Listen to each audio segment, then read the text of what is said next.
esse voto estratégico na Eu mente? não diria que todos, mas em grande maioria eu acredito que sim. Essa pessoa que tende a votar dessa forma, ela já tem isso na cabeça, né? Porque ele tende a votar nulo e branco, então ele tende a fazer o voto de protesto. Eu concordo com o professor Ricardo, é exatamente esse movimento que a gente vai ver. Esse voto de protesto aparece em Curitiba, ele vai aparecer em São Paulo, ele vai aparecer em todos, principalmente em Belo Horizonte também, né, com o Partido Humanista. Sim, perfeitamente. Vai acontecer, a gente vai ver isso em várias capitais. Porque se aquele número estiver correto, até me surpreende, brancos e nulos 0,14%, eu não fazia tempo que eu não É porque via. as pesquisas estavam indicando um número muito alto de votos nulos e brancos nesta eleição. Mas aí eu penso que às vezes há uma confusão entre indecisos e votos brancos, porque o eleitor brasileiro tradicionalmente ele está votando na última hora. Tem pesquisas mostrando que ele se decide, às vezes, em 10 minutos, 15 minutos, quando ele está a caminho da urna, que ele toma a decisão final. Então, muita gente, lendo os votos indecisos, pensa que aqueles votos vão virar em branco. Mas, na verdade, eu estou impressionado. Se esse número for verdadeiro de brancos e nulos, provavelmente é um recorde baixo. Eu não sei se o professor tem essa mesma leitura. Eu não lembro de uma eleição com votos, com uma porcentagem tão pequena de votos brancos e nulos. Então, eu diria que o voto útil está se cristalizando. Não quero perder meu voto e eu vou votar em alguém que tenha pelo menos um discurso de oposição a tudo que está aí. Tudo que está aí é um mundo, né? É uma miscelânea, sim. É uma miscelânea. Daqui a pouquinho a gente continua vendo resultados eleitorais e esta eleição para prefeitos e vereadores bateu um recorde. Cerca de 2.500 candidatos foram barrados pela lei da ficha limpa, que veta a candidatura de políticos condenados pela Justiça em decisão de órgão colegiado, mesmo que o processo ainda não tenha chegado ao fim. Em vigor desde 2010, a lei também tornou mais rígidas as normas para tornar um político inelegível. A Lei da Ficha Limpa é um projeto de iniciativa popular idealizado por um grupo de juristas que reuniu cerca de 1.600.000 assinaturas com o objetivo de aumentar a idoneidade dos candidatos nas eleições. A lei barra os candidatos com contas relativas ao cargo ou função pública rejeitadas. Também fica impedido de disputar a eleição o político que teve condenação em segunda instância por crimes como lavagem de dinheiro, corrupção e peculato, entre outros motivos. Depois de aprovado na Câmara e no Senado, o projeto foi sancionado pela Presidência da República e transformado em lei em 2010. Em seu primeiro ano de vigência nas eleições gerais, cerca de 250 candidatos seriam barrados pela lei da ficha limpa. Mas o STF acabou determinando que a lei não valeria para aquela eleição por ter sido aprovada há menos de um ano da realização do pleito. Em 2012, na primeira eleição com a lei da ficha limpa efetivamente em vigor, cerca de 900 candidatos a prefeito e vereador foram barrados. Em 2014, a lei valeu pela primeira vez nas eleições gerais. Pouco mais de 250 políticos foram penalizados. Em 2016, durante as eleições municipais, um recorde: 2.500 candidatos foram enquadrados na lei. E este número poderia ser ainda maior. É que em agosto deste ano, o Supremo Tribunal Federal determinou que as câmaras de vereadores é que darão a palavra final sobre as contas dos prefeitos e não mais os tribunais de contas municipais. Esta decisão do STF liberou a candidatura de pelo menos 6.000 políticos.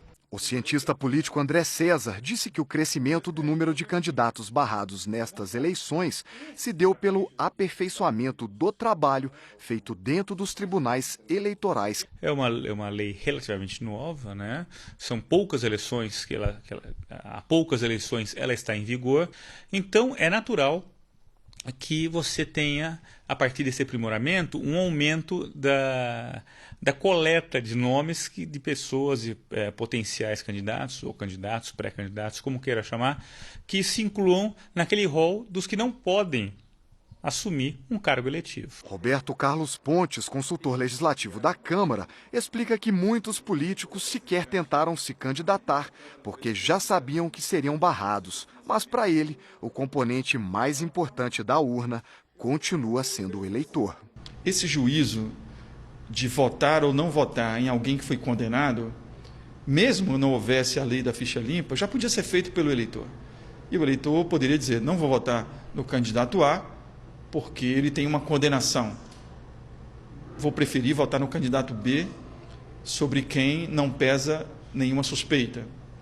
Esse papel do eleitor não é o legislador, não é a lei que vai fazer, é ele que tem que fazer. Continuamos neste dia de cobertura eleitoral, conversando com os cientistas políticos Ricardo Caldas, da UNB, e Márcio Coimbra, do IBMEC. Qual a avaliação de vocês, o balanço da lei da ficha limpa? Tem algumas lacunas, o ministro Gilmar Mendes já colocou algumas posições contrárias à lei. Qual a opinião de vocês?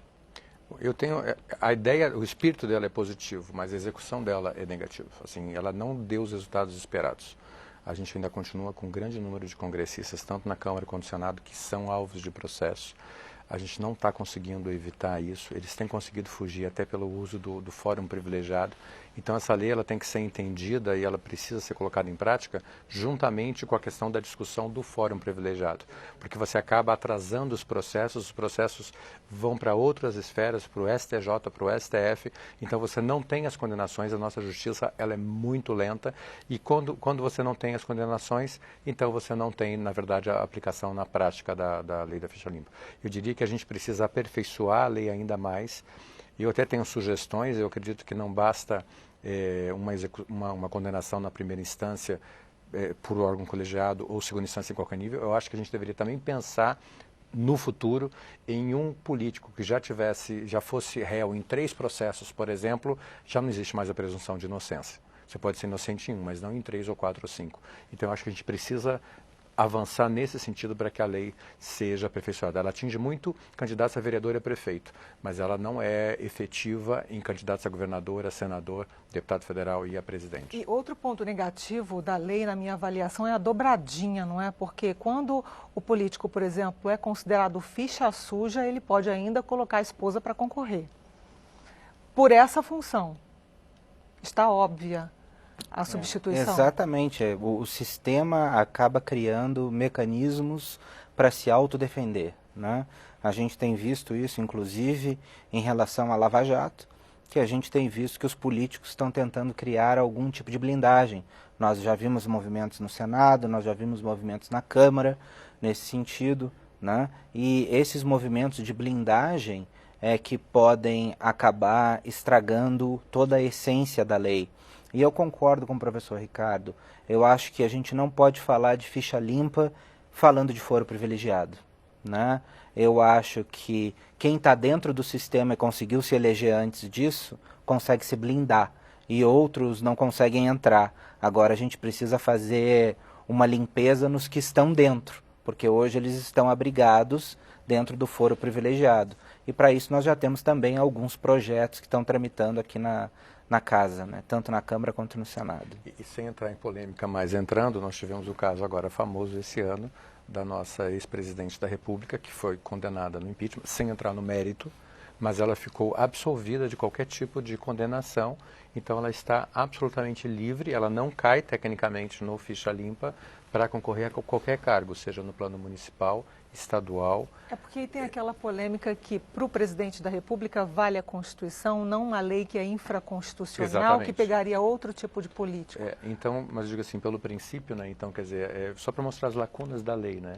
Porque na época nem se cogitou isso, porque acreditou-se que não seria nem necessário, uma vez que ela já estava prevista na Constituição. Mas esse é apenas mais um exemplo das lacunas que existem na lei do ficha limpa. O fatiamento, O o fatiamento da Constituição foi um absurdo, né? E pode ser estendido, me permita, né, complementar. Claro. Então você pode usar esse exemplo, que é um exemplo agora, né, vamos dizer assim, num plano federal, que vai ser discutido pelo Supremo naturalmente, embora já tenha algumas decisões individuais, mas no futuro um deputado ou senador que for cassado vai poder pedir o mesmo tratamento. Exato. O fatiamento então que aconteceu, só para fechar, acabou ferindo essa essência da lei, né? Porque afinal de contas ele acabou atacando a decisão de um órgão colegiado, né? Ou seja, ela foi condenada por um órgão colegiado. Para mim está claro que ela está enquadrada dentro da lei da ficha limpa. Mas não se pode aplicar por analogia. Já há um entendimento nesse sentido. Quer dizer, então só para mostrar as limitações da lei de ficha limpa. Claro. Vamos acompanhar outros números desta eleição municipal. Nós temos agora no telão a situação de Palmas. Carlos Amasta, do PSB, foi eleito com 52,38% dos votos. Raul Filho, em segundo lugar, 31,43%. Cláudia Leles, do PV, 10%. Brancos e nulos, 0,1%. Urnas apuradas, 100%. Já é o resultado definitivo. Outros candidatos que ficaram ali em último lugar: Zé Roberto, do PT, 3,71%, Sargento Aragão, do PEN, 2,46%. Posso fazer um comentário?